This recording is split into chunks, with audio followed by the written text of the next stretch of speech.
Bonjour à tous, bonjour le monde et bienvenue à cette nouvelle édition de votre capsule santé préparée et présentée par toute l'équipe médicale de CapMed.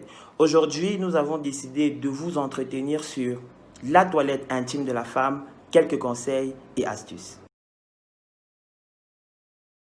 Alors, c'est quoi la toilette intime de la femme? La toilette intime renvoie tout simplement au nettoyage de la vulve. Alors, il faut rappeler que l'appareil génital de la femme est constitué de plusieurs parties.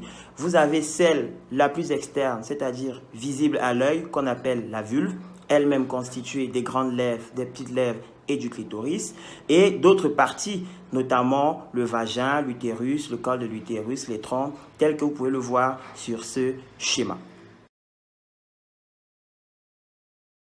Alors, comment vous garantir une bonne toilette intime? Cela passe par le respect d'un certain nombre de règles. Notamment, vous devez savoir que la toilette intime se fait une fois par jour ou à défaut, une fois tous les 2 jours. Votre toilette intime se fait exclusivement avec de l'eau et jamais du savon ou des antiseptiques. Et enfin, lorsque vous faites vos toilettes intimes, vous devez toujours aller de l'avant vers l'arrière, c'est-à-dire de la vulve vers l'anus. Pourquoi? Parce que si vous partez de l'anus vers le vagin, vous courez le risque de porter les germes situés autour de votre marge anale et de venir les introduire dans votre vulve et bienvenue les infections. Bien entendu, il y a également un certain nombre de pratiques qui ne sont pas à conseiller, mais qui malheureusement sont les plus pratiquées par les dames. Nous entendons ici l'usage du gant. Mesdames, vous ne devez pas utiliser le gant pendant vos toilettes intimes, pour la simple et unique raison que vos gants sont de véritables répertoires de bactéries, de virus, de parasites et d'autres micro-organismes.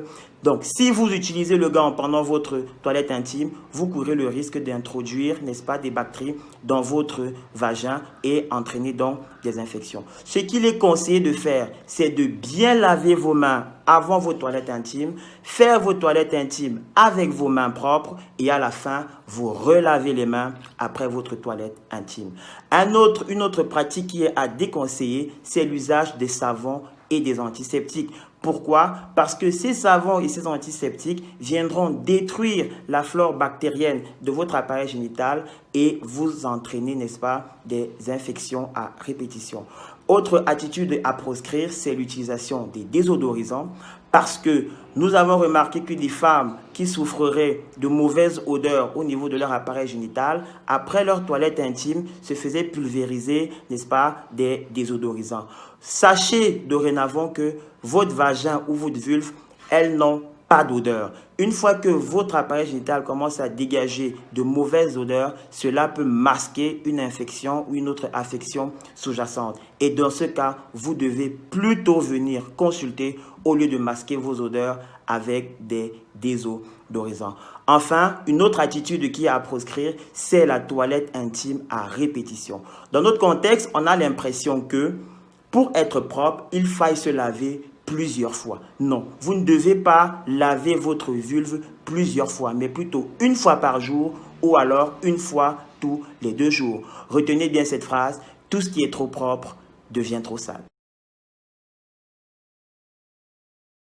Bien évidemment, il y a d'autres conseils qu'on peut vous donner pour vous garantir une bonne toilette intime, notamment bien vous essuyer après votre toilette intime, parce que si vous laissez de l'eau autour de votre vulve, cela risque d'entraîner des macérations, et qui dit macération dit les infections plus tard. Vous devez éviter de porter des sous-vêtements trop serrés, parce que si c'est trop serré, vous allez transpirer davantage, et qui dit transpiration à ce niveau-là, ça entraînera des macérations et bien entendu des infections et autres affections. Et nous conseillons toujours à toutes les dames de privilégier le port de sous-vêtements en coton.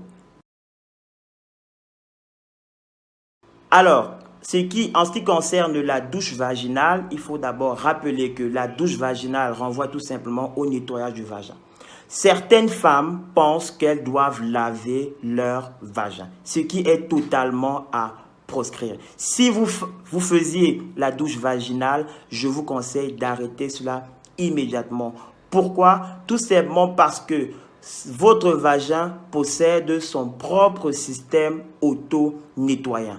En médecine, on vous dira, on ne lave pas des muqueuses. Vous ne lavez pas votre gorge. Pourtant, vous mangez des choses qui sont très sales. Vous ne lavez pas vos yeux. Pourtant, la poussière y entre chaque jour. Tout simplement parce que les yeux, comme la gorge, comme le vagin, possèdent leur propre système de nettoyage. Et si vous vous aventurez à aller nettoyer votre vagin, vous courez une fois de plus le risque de détruire les bonnes bactéries qui sont dans votre vagin et qui sont censées vous protéger, entraînant ainsi, n'est-ce pas, une colonisation par de mauvaises bactéries qui vont vous entraîner des infections et d'autres pathologies. Donc, retenez que la douche vaginale, elle est à proscrire.